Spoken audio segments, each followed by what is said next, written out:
And, Mr. President, the Republican hypocrisy is now about to advance to a whole new level. In the name of fiscal responsibility, they are opposing virtually every effort to help the middle class and working families of our country. Just can't afford to do it. But when it comes to the needs of millionaire and billionaire families, our Republican friends have no problem reducing revenue by hundreds and hundreds of billions of dollars. In other words, they are deficit hawks when it comes to the needs of ordinary people, but they are very, very big spenders when it comes to the needs of the rich. Mr. President, 4 years ago, every Republican but two voted to completely eliminate the estate tax, a tax that has been in existence since 1916 and impacts only the very wealthiest families in our country, the top 0.3%. Top 0.3%. Under the estate tax, 99.7% of American families do not pay one nickel. This huge tax break for the wealthy, repealing the estate tax, which the Republicans are fighting to do, would increase the national debt by more than $1 trillion over a 10-year period.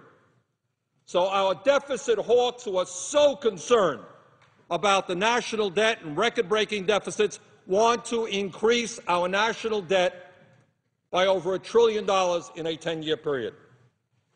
Now, Mr. President, let me tell you who the major beneficiaries of this tax break would be.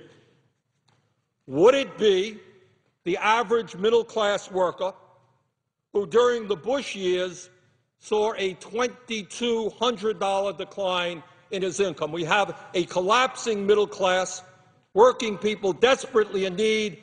Would the Republican repeal of the estate tax help those workers? Not a chance. Nobody in the middle class would get one nickel of a tax break. Would the Republican repeal of the estate tax help a single mother struggling to send her daughter to college, maybe for the first time ever in that family's history? College costs are going up. Working people can't afford college. Would it help that single mom? No, I'm afraid not. That single mom would not get one penny. Would it help one of the millions of senior citizens in this country who are struggling to maintain their dignity on Social Security benefits? This year there is no COLA for senior citizens. I tried to get some help there. Republicans voted against it, couldn't do it. Would it help our senior citizens struggling with the high cost of medicine? Nope. Those senior citizens will not get one penny of help by the Republican repeal of the estate tax. And, Mr. President, I must be honest and tell you sadly that there are also a few Democrats who are supporting this giveaway, all Republicans and a few Democrats. So, Mr. President, who are the major beneficiaries of the repeal of the estate tax, or as the Republican pollsters like to call it, the quote-unquote death tax? Well, Mr. President, if we completely eliminated the estate tax, we repealed it entirely, it would provide an estimated $32 billion tax break for the Walton family, the founders of Walmart. Here you have a family whose fortune today is worth an estimated $86.8 billion, that's with a B, billion dollars.